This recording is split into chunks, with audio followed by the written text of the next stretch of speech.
Welcome and thank you for joining us today. Today, I am pleased to have with me Jeff Nischwitz. Jeff, I know Jeff as the Snow Globe Shaker, and he'll tell you more about that later. Jeff is a writer, a speaker, and a coach. And in his day job, he's the Chief Impact Officer at CoreX. That's a law firm built for entrepreneurs. He's also founder of the Nischwitz Group, a leadership training and development company. Jeff and I met at BLI. We're both content developers and speakers for them. I mean, we also serve together on the board of directors at Wounded Healers International. Jeff is chair of the board, and I'm the CPA, which means, you know, I'm the treasurer. So Jeff, I know when I was reaching out for speakers, you offered, and I was so grateful because I know all of the work that you've done to develop self-awareness and personal growth. And so that's why I love having you on the program today. So thank you for being here. Well, thank you for having me, Jina. I'm looking forward to the conversation wherever it takes us. Well, let's start by asking the first polling question. So sorry, Chris, I should have warned you. We're going to go with the first polling question right off the top. No worries there. Poll question number 1 is active on your screen, folks. Has your organization provided training on unconscious bias? Make your selections now, folks, and this poll is active for 60 seconds.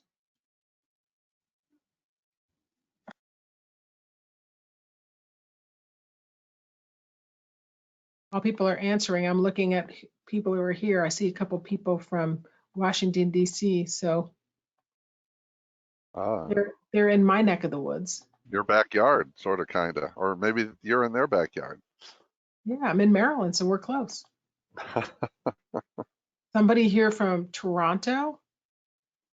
Somebody is extending their prayers to Cuba and the Florida citizens. Yes, thank you. Those are important.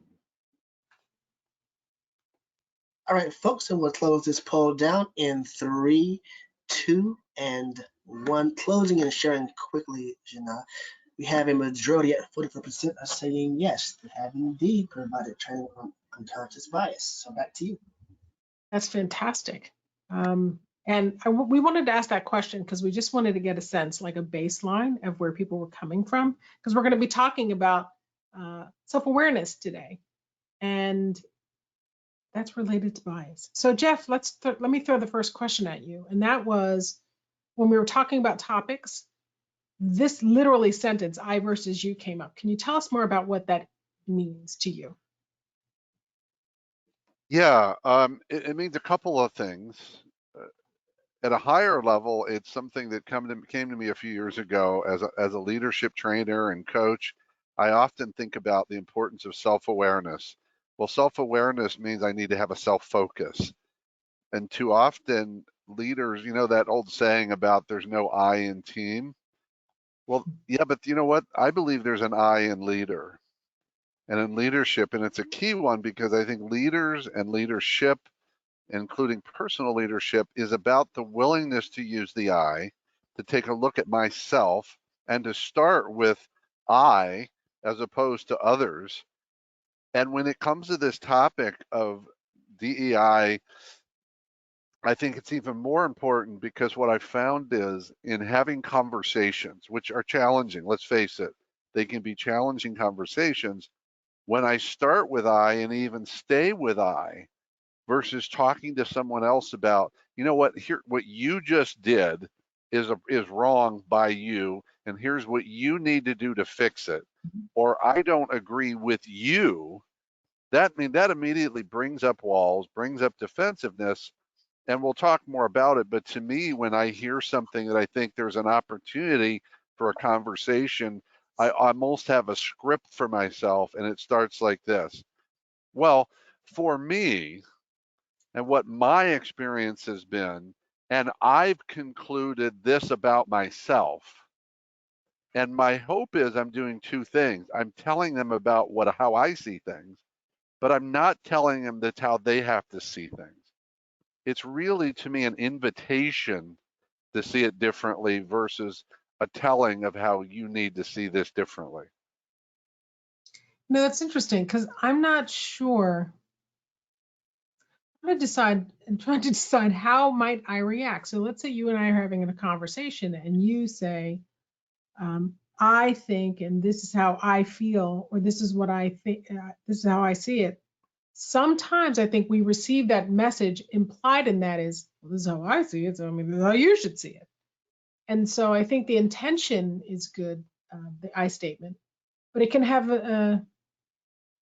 are we being too sensitive when we're in some of these conversations? Let's talk about the conversations that are difficult first, because there are also conversations that aren't challenging, but that do require the difference between I and we. So we can separate those as two different types of conversations. Does that make sense?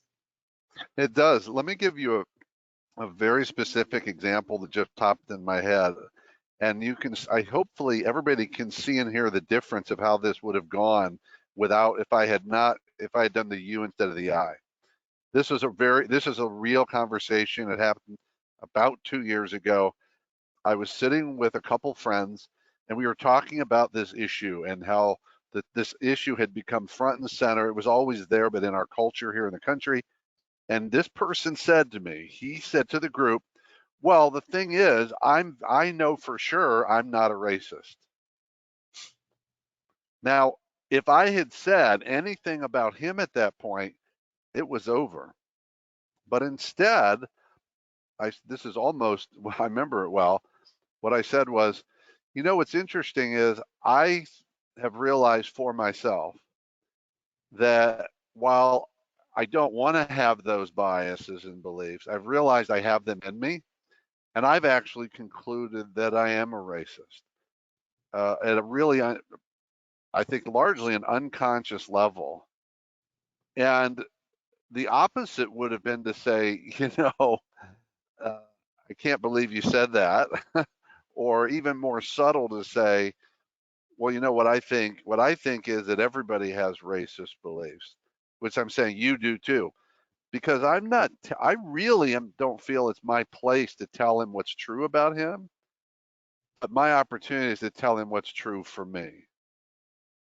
And that was a very real conversation, and it led to a discussion in the group that I really feel would have gone differently if I had gone to the you. It's really interesting because I think our default is the you.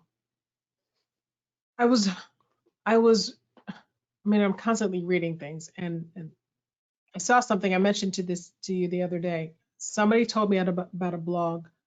I think it was titled "The Water We Swim In." And what I thought was interesting about that is that we're familiar with what we're swimming in, but other people aren't. And as a result, we don't notice the differences that we're projecting out. And so we see everything that the other person is doing. We are completely unaware of what we're doing. And the simple example is an accent. I probably have one. All of us have accents around the country. You can almost tell where somebody's from because of their accent. And yet in America, we don't consider us having accents when you think about it from somebody who might be first generation in this country or recently immigrated to this country. That's a person with a real accent. So we're not understanding, we might be making a judgment about that person. And so we start speaking to them in that you context. But we're the same way to them, but we're completely unaware of that. Does that make sense? Completely. And when you told me about the article, it made me laugh because there's an old joke, and I don't remember the whole joke, but the punchline is with the fish involved, where the fish is saying, "What water?" That's a fair point. Actually, that What is a very water? And so we are the water I swim in is different than the water you swim in. And generally, my starting point is I'm only aware of my water. The real key in all of this, I think, is as something changes in the water, am I willing to do something with it? Because certainly, if I'm in the water and I'm a fish, water's water. But if it gets warmer or colder, I notice that. But then the question is, what do I do with that? And the same is true about this work and the self-awareness. I can have a signal or a sign, but what am I going to do with that? Or am I going to disregard it as an aberration?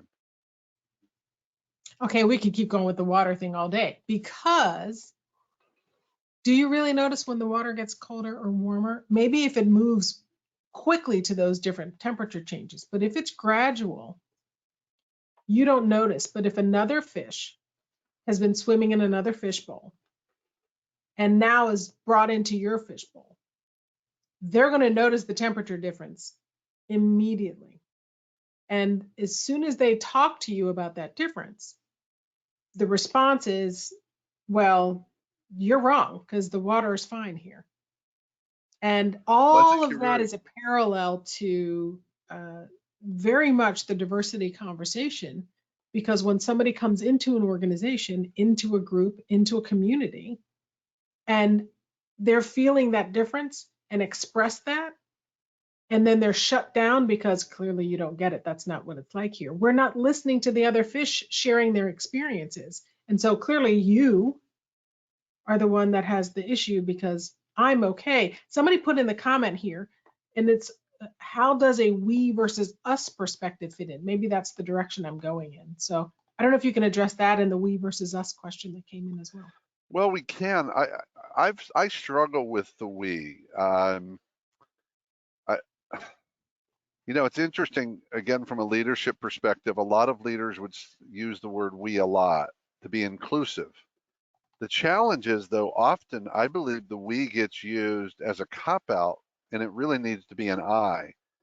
So, for example, if I'm talking to a group, I'm talking to my team, and even whether it's a a meeting conversation or just that impromptu conversation, and I say we need to get better at accountability, or I say we need to get better we need to be more aware of our impacts on others. If I am one of those people, because I'm a human, and it's true that I'm not aware all the time, why did I use we?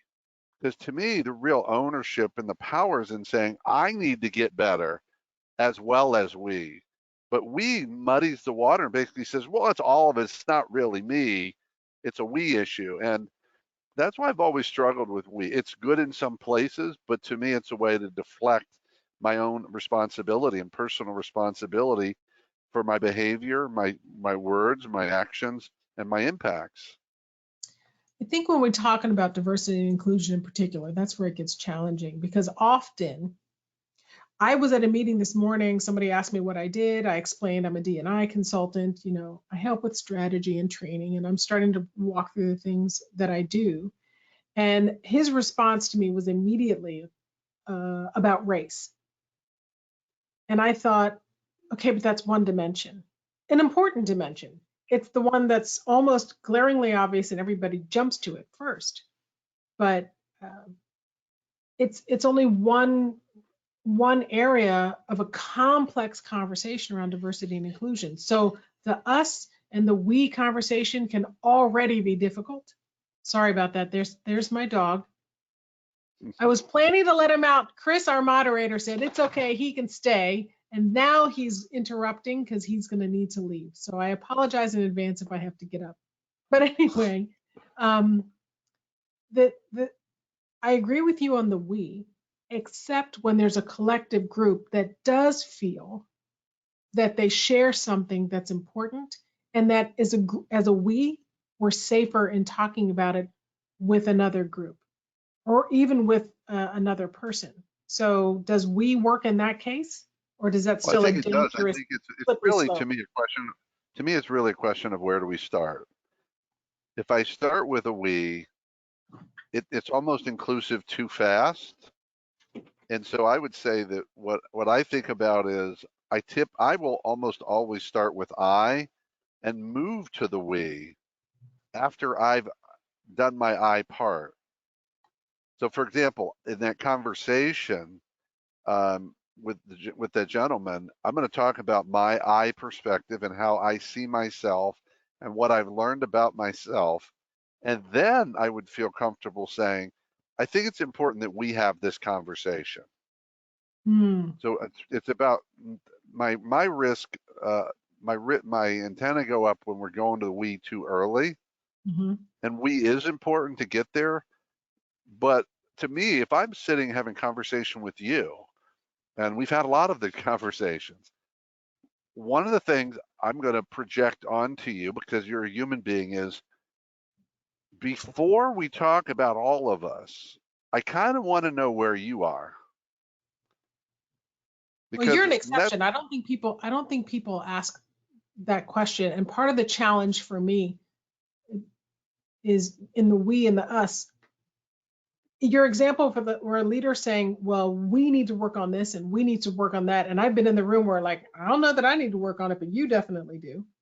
right. The other side of that is people make a we statement to suggest we all agree on something.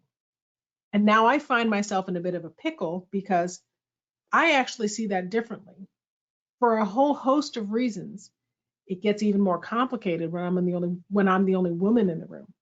It gets even more complicated when I'm the only Black person in the room or the only person who doesn't have a college degree. I can go so far as to say I'm the shortest person in the room because depending on the context, that could actually come into play. And so that's a problem. I don't know how you handle that in the we thing. Well, I think for me, it Sorry, comes down to who goes first. A lot of this is about who goes first to create, because what I think we're all at some level craving in these conversations is some degree of safety. Mm-hmm. It's not necessarily going to be comfortable, but I want some degree of safety. And that degree of safety determines significantly how far I'm willing to go. Now, that doesn't mean that it's all, I mean, there are times that I would love to tell you that every time I see an opportunity, I speak up, and I don't. I see a lot more opportunities than I used to. I speak up a lot more than I used to, and I'm learning better ways to speak up. But part of that safety comes from who's that person that's opening the door.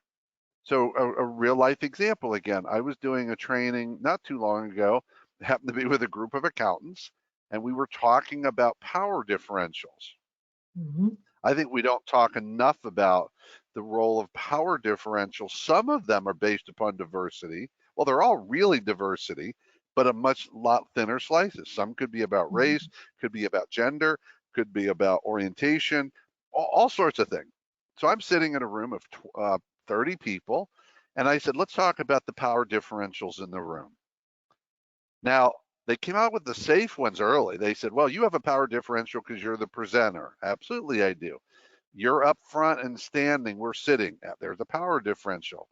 And then they took a while. They said, well, you're a male. They didn't say white male. They said male. And I thought, well, that's interesting. How come no one's saying that? There was one person of color in the room, observable. We went, no one brought that up.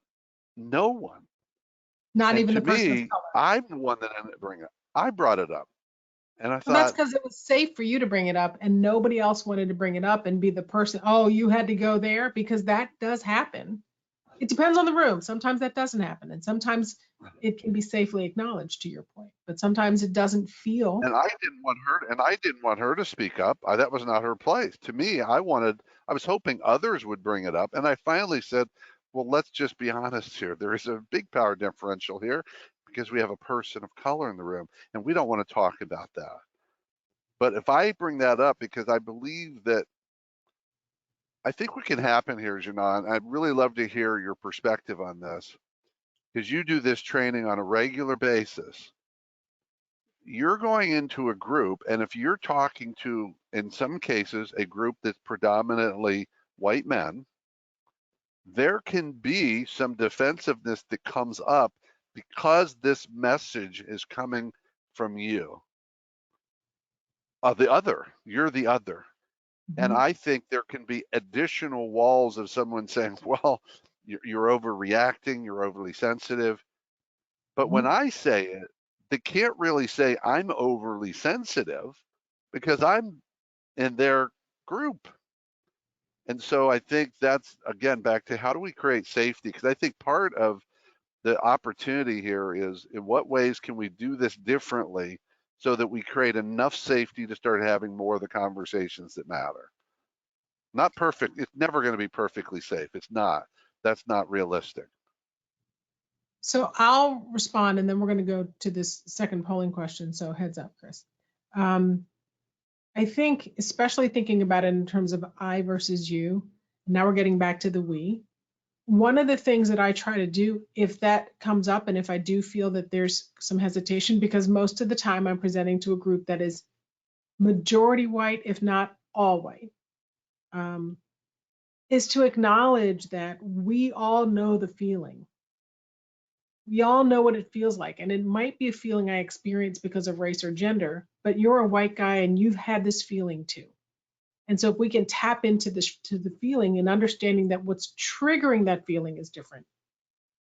If we can first connect on the feeling, then we can talk about the triggers and how things that trigger you versus trigger me are different. But it doesn't mean it is no less powerful of a trigger. So I think that's the direction I try to take it. Now, the reason I wanted to go to this polling question is I want you to talk about this when we come back, because you said something about you assume, you said, quote, so I wrote it down. You said, I assume it's always there. And this has to do with potentially reactivity. So to that end, finally, Chris, let's go ahead with that second polling question. Polling question number 2, folks, is active. Has someone's reaction to something you said ever been unexpected? Make your selections, folks, and this is open for 60 seconds.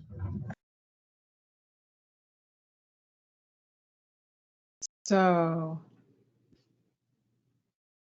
somebody's saying, thank you for the subtitles. Well, you're welcome. Thank you. We've started trying that. Anyone should know on PowerPoint, if you go into presenter mode and the one where you can see the notes on one screen and your slides show up on a separate screen, there's a little button just underneath where you see the slide that's showing that says toggle subtitles. And if you click it, it comes on, it costs you nothing. It's all part of the software. So I would encourage people to use it as many times as they can.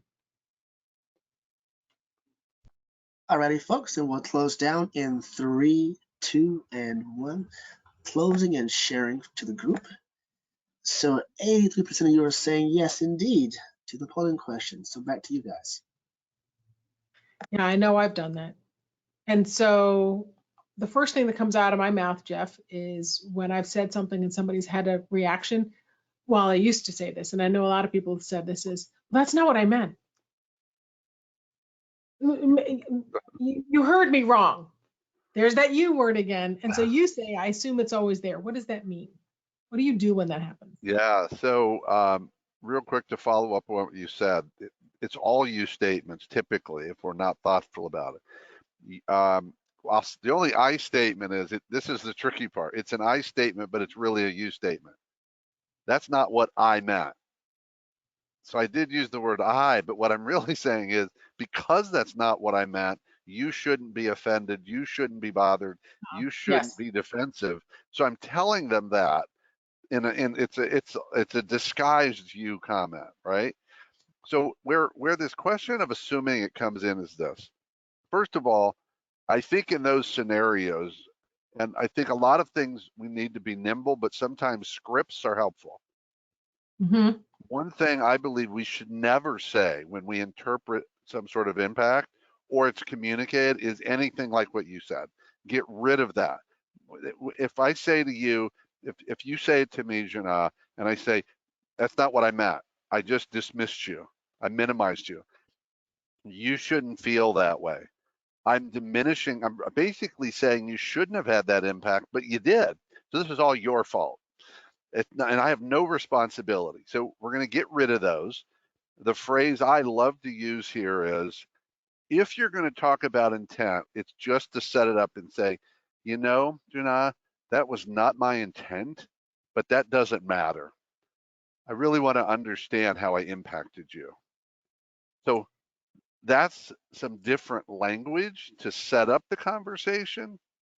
But the assumption part of assuming it's there really typically comes a little bit at the front end and a lot at the back end. And what I mean by that is, and when that happens, I start by assuming it's something I did. It actually is on me, even if I didn't mean it. I did or said something, or did it in a way that had an impact, probably unintended, but that's about me, not you. And then later when I go to try and understand it to minimize it in the future or avoid it, I assume that there was something in my unconscious that created that. Because otherwise, and this is why, otherwise it'll never change. Well, there are two things that come to mind. First, and I'm looking at some of the comments, and they came in at a different time, so I'm sorry I didn't catch them for those of you. I don't understand the context, so I'm going to be skipping some of them. But when somebody says, well, that's not what I meant, or well, something something to that effect, that's not what I meant, or I think you heard me wrong, that's not always a trigger, and that's not always a problem. So depending on the context and depending on the relationship, certainly how high the stakes are in the conversation, there may be less of a likelihood of me saying to you, Jeff, well, that's not what I meant. And then we can continue on in the conversation and it's okay. So I want to acknowledge that because I don't want people to think we're painting this broad brush that you just can't say that ever.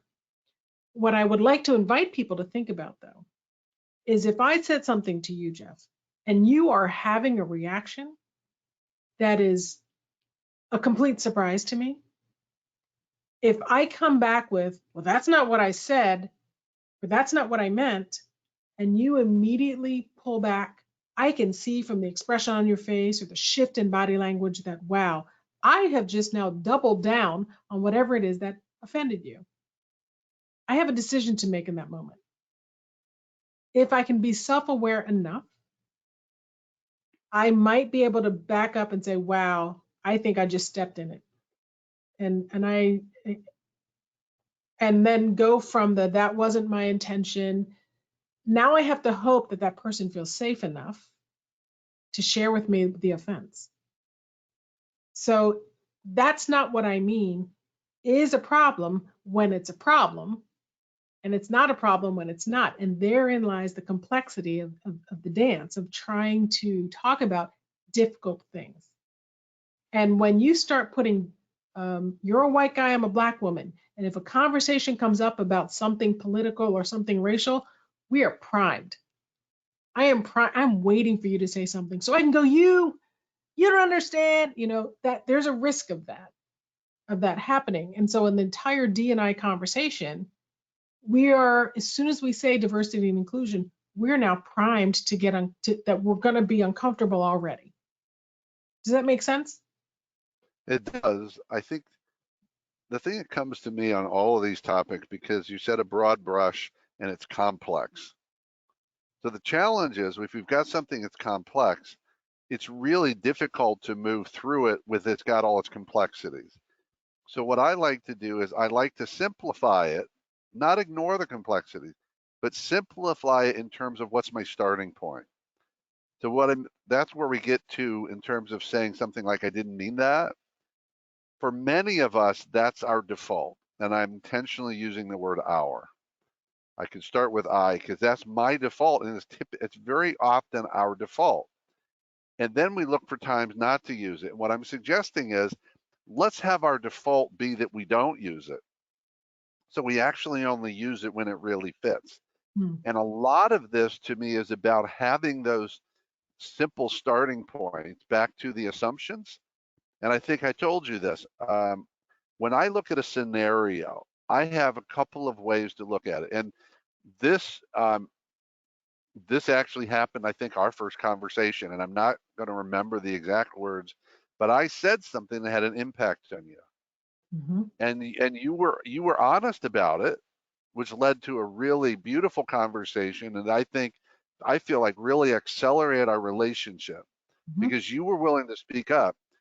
Now, when I said, and I don't remember what it was, I could look at that and say, and ask myself, I wonder if there was something behind it.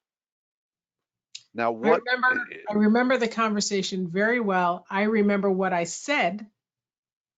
I don't remember what brought it on, and I absolutely remember your response and that we were able to continue on and have a very meaningful conversation. It was the beginning of a friendship, I think. And I don't know what it was, but the thing is, Jeff, you're talking about safety. I don't know what it was in that moment that I felt safe enough that I could talk with you. And this is difficult because I know I've been in situations where I thought I had a connection, I thought I had a relationship, I thought I had trust, especially with clients in the work that I do. I'm never sure how far to go to that. Do I go all the way up to the boundary? Do I just show them where the boundary is and get them there slowly? So that's a difficult one to try to gauge. By the way, I want to come back before we lose time. Somebody said, I do find that very triggering when the person talks about their intent. And if I understand the context of that, I completely get it. If somebody says, well, that's not my intent, that's not necessarily helpful. And it triggers you and it immediately puts you on the defensive. So thank you. I think that that's what they were recognizing. Somebody made a suggestion. What about something like, that came out the wrong way? We can't all be perfect in every conversation. Let's give people, including ourselves, room to improve. Thank you. So that was a comment. These are not questions. That was a comment. Yeah, so but it's interesting. It leads to a comment. The thing about just my reaction to that one about that's not how it came out the wrong way. That's almost like an apology, which can be good, right? Mm-hmm. And another person, by the way, said, I said that poorly. How I should have said that is how I, sorry, that was another comment that I said, I worded that poorly. There's more there, but I'll stop. Well, the question I have for myself in those scenarios are, if I say it came out wrong, I'm owning that it came out wrong, but I'm not really understanding if there's something underneath it. And that's where I use the assumptions. Yeah, I think it's okay to start there though, because everything doesn't go deep right away. And I think if I say that came out wrong, what I'm hopefully doing is creating that space where we can continue the dialogue if you're curious enough to know what was wrong about it. And I might have missed the mark. When I say it came out wrong, it might turn out it was actually what I should have said, but I was not getting something. I was missing it. I missed the mark. It came out right. This stuff is complicated. In other words, I mean, coming back to that, this stuff is complicated. And to the other person's point, I think it was Karen's point, if we can step back and give each other space, there's in terms of giving safety, there are a lot of rules. One of them that I love is acknowledge the harm and assume innocence. So if I say something that offends you and you tell me, wow, that was very offensive, or it triggered you in some way, I have to acknowledge that had that impact on you. I don't have to. I should acknowledge that. And what we hope that you would do in turn is assume innocence. Assume it was not my intention to have that impact. And if we can both do that for each other, we can stay present in the conversation. At least we have a shot. So. Well, and some of that's going to be based upon our history and our relationship. Fair. Is it an isolated event, or am I seeing a pattern? Like the idea of that's now how I meant it, but I say something that in many contexts is offensive. It's offensive to most people. Let's just make, I can't think of one right now. So how I said it is only part of it, right? And you're right, but see, we've also got to look at the difference between what's interpersonal, so you and I talking, versus intrapersonal, where I'm going over here to process this, which is the biggest place I use the assumption. Because I've learned that if I look at a scenario, like the one I had with you, whatever it was, if I went and said, I wonder if there's something behind that, my most natural reaction is to say no, because I want it to be something else. I actually assume the opposite. Stuff, as opposed to behind that, like ulterior motive for me. Right? We'll say typically I'm looking at unconscious biases. That's what I'm typically looking at. Now, I use it in other contexts. I tend to do this with a lot of things and with a lot of clients.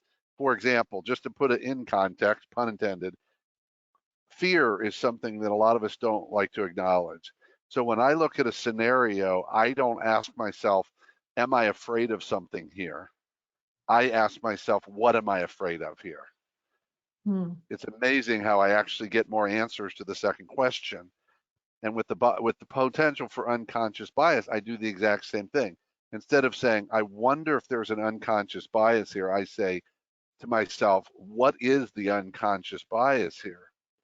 Because even if I can't find one, that's a better approach to actually find it versus pretending it's something else. It's your sensitivity. We're culturally overly sensitive. And because these conversations that to me, are happening every day. I just had one 2 days ago that no one knew it happened, but I witnessed it.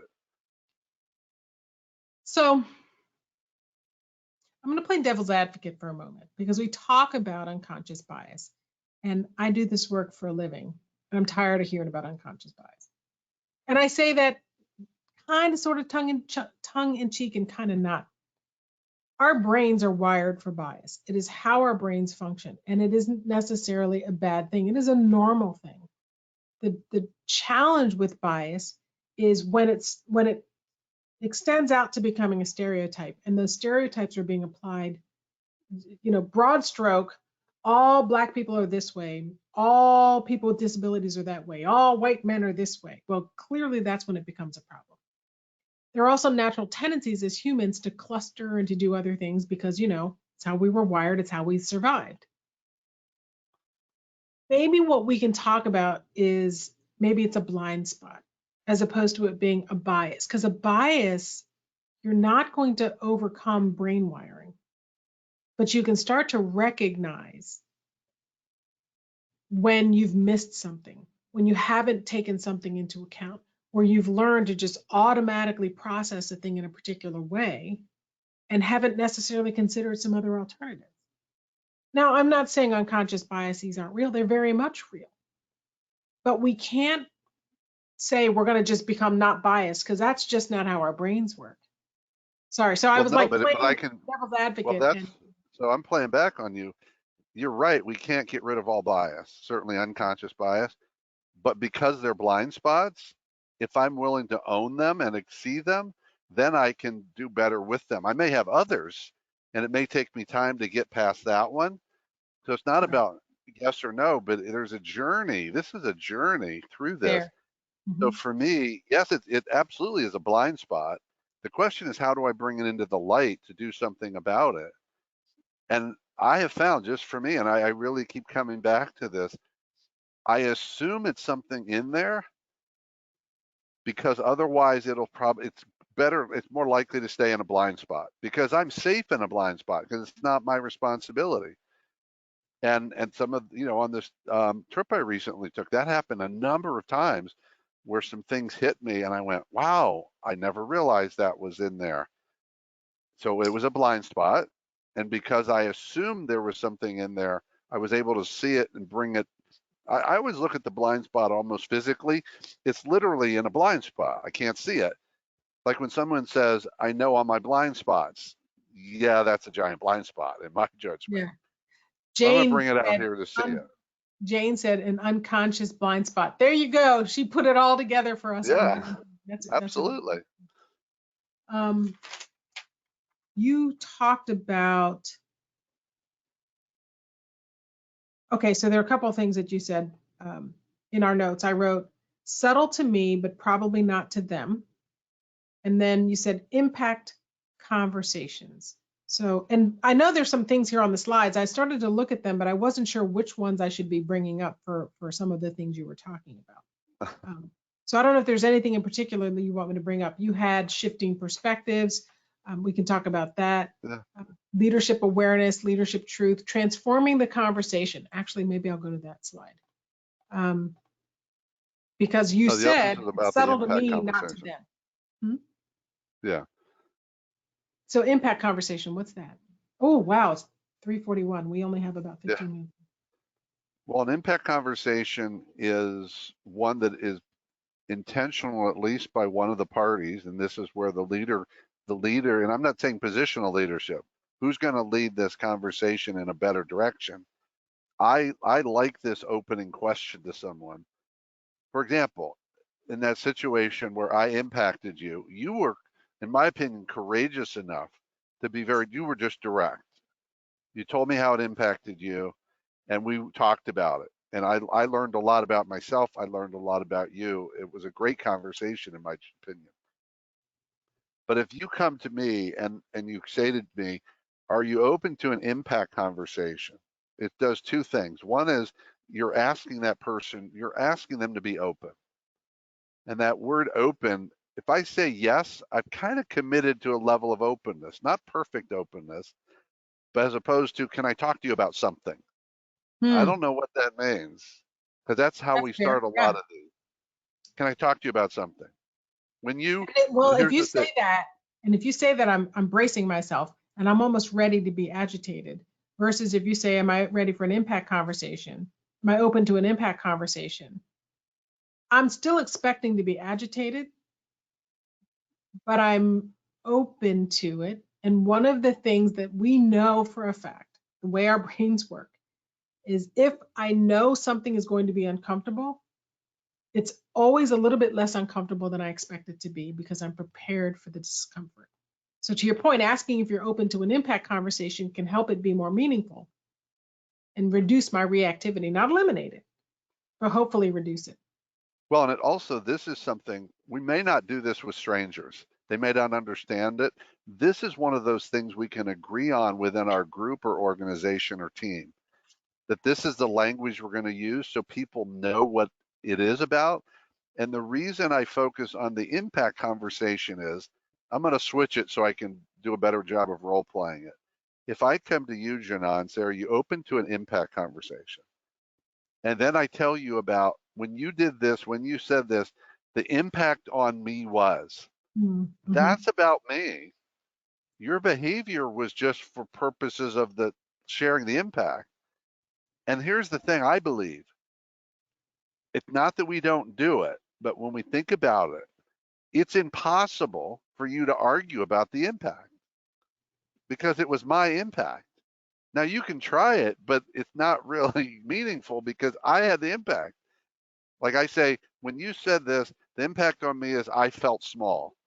Well, But you Jeff, shouldn't feel small.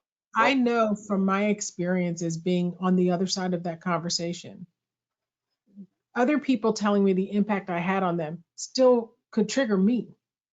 yeah. And so it's, I don't know that you can say it's an impact is only, you're talking about your side of this But relationship, but that no, I'm doesn't only mean talking. the No, I'm impact. not talking about my side. That's the problem. I'm talking about my impact. And you can tell me about what you meant. You can talk about intent. But there, if you think about it, there really is no argument about the impact I had that I felt. I felt afraid. You could say I shouldn't feel afraid, but I did feel afraid. I already Yeah, did. but who am I to tell you that you should or shouldn't feel afraid? Well, right.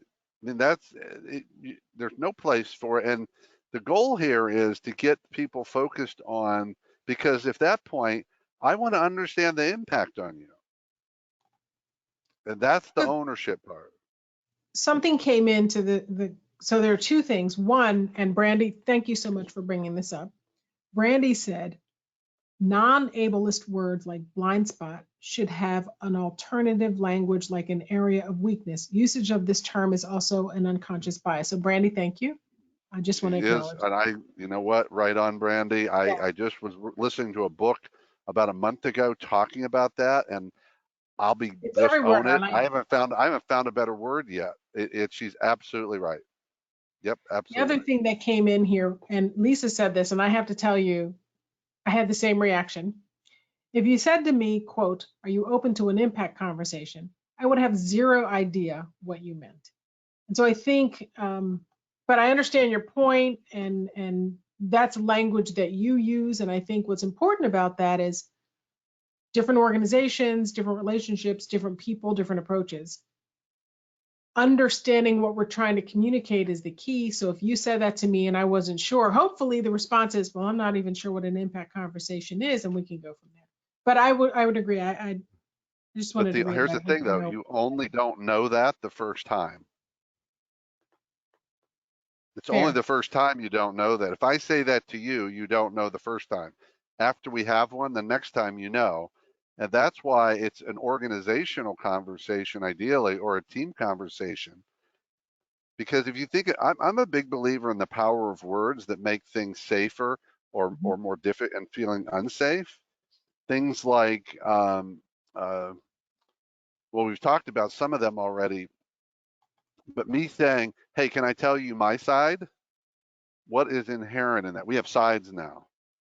Well, but I mean, but then we start getting to the oversensitivity around some of the language, which is a fair concern, and I've heard that brought up a lot.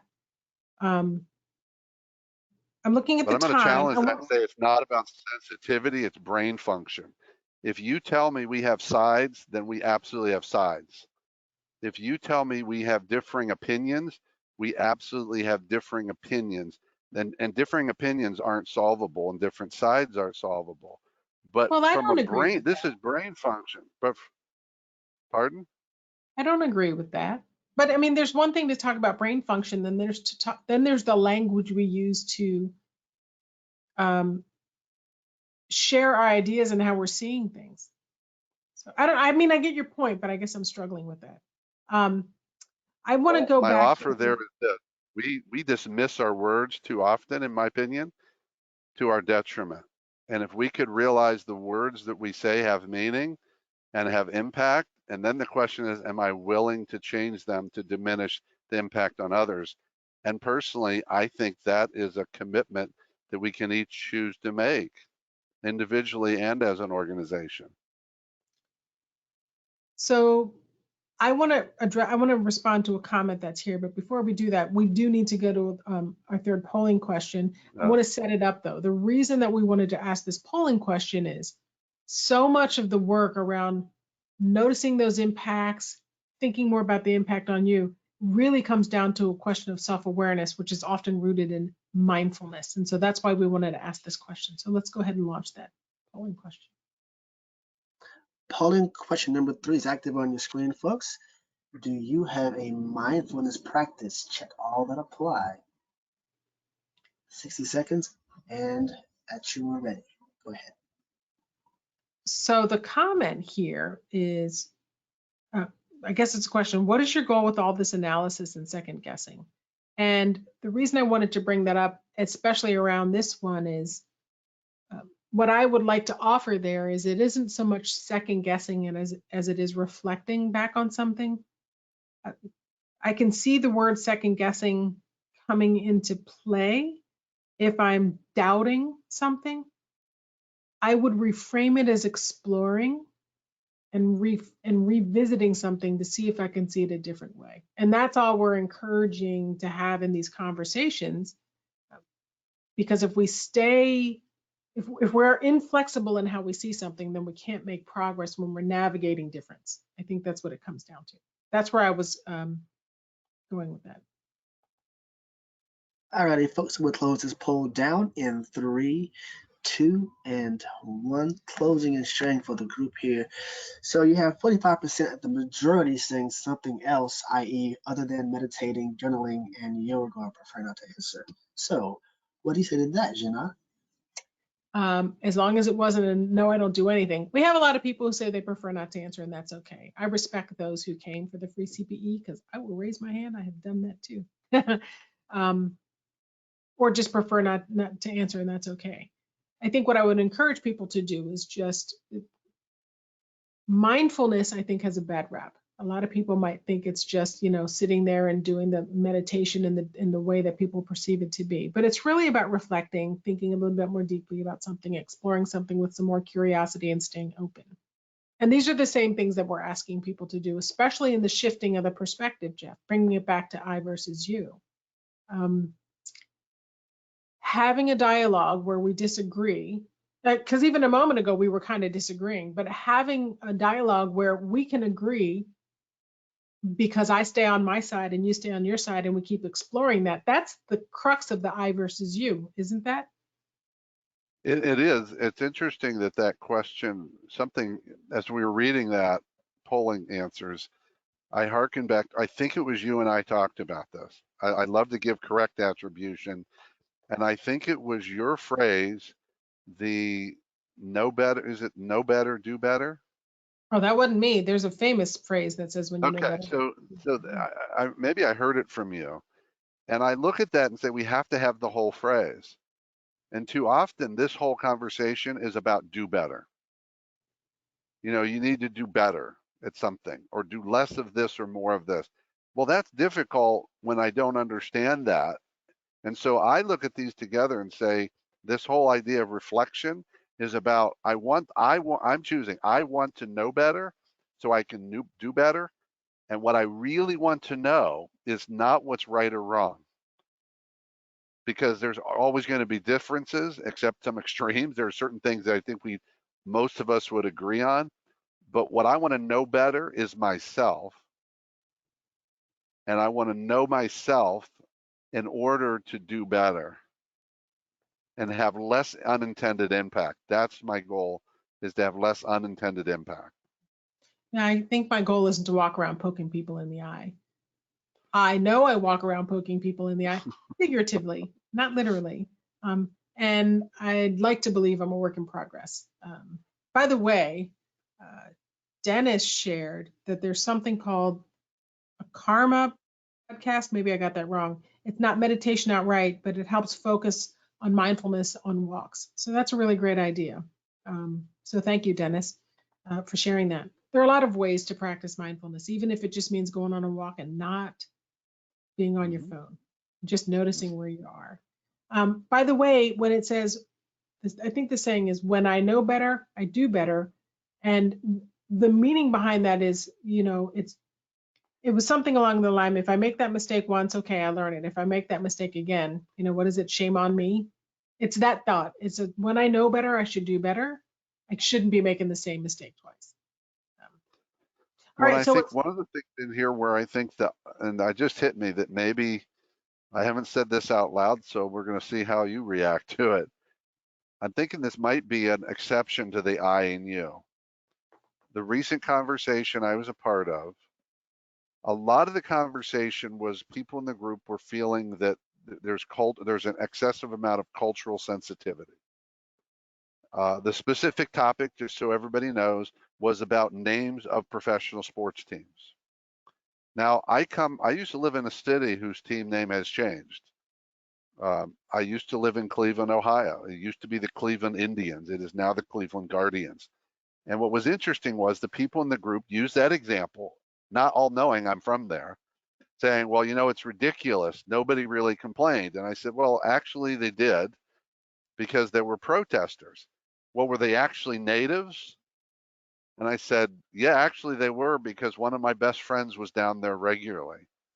And here's where they shifted. They said, well, all I can tell you is I wouldn't be offended if someone said this about me. And my response was, I have a good relationship with them. I said, well, frankly, that only matters to you.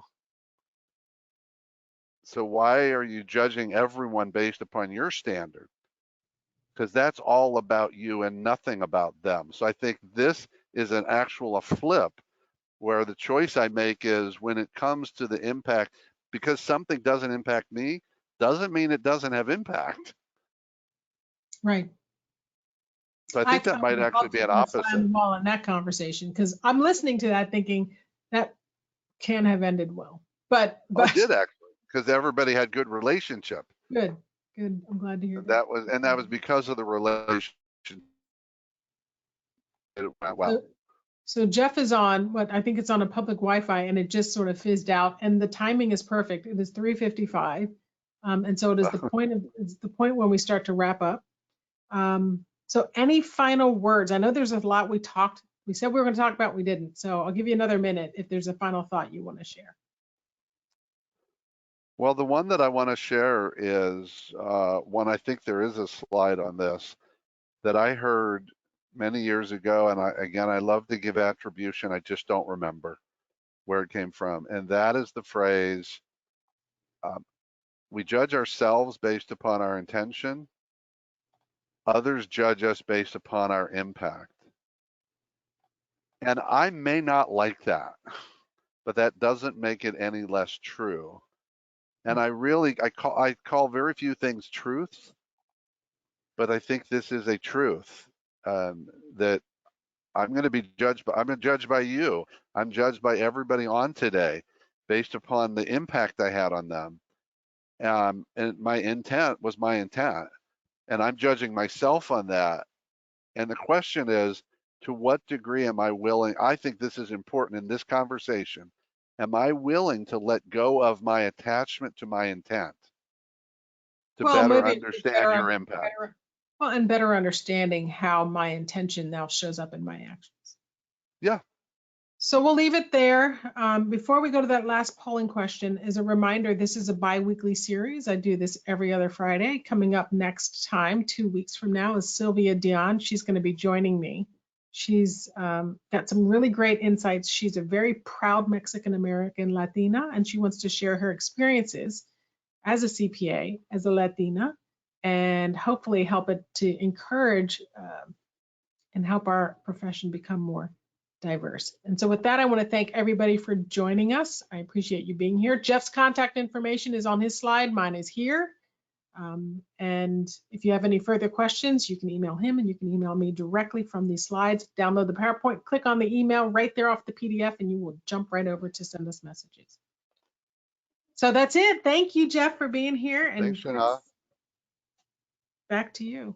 Close Well, us great out. job, you guys. Great job. I'm going to wrap things up, but first we're going to launch one final poll. This is the Yes, thank you. poll of the 4. What was the most valuable part of today's webinar? Make your selections, folks, for 60 seconds, and then we'll wrap up completely. At this point, you know, I should know the outro script by heart, but I don't. Oh, it's easy peasy. And one of the attendees said that the dog sometimes is the best part of a webinar, you know. Yeah, I saw that one.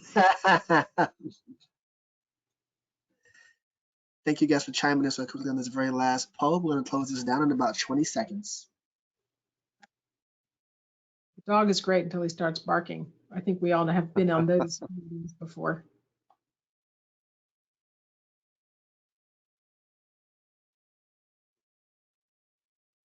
And closing down this poll, folks, in 5, 4, 3, 2, and 1.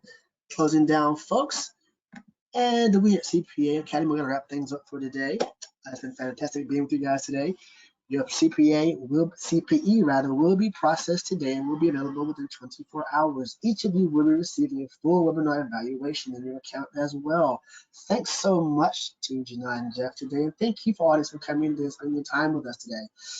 We do look forward to seeing you at future webinars, and please, everyone, have a wonderful rest of your day.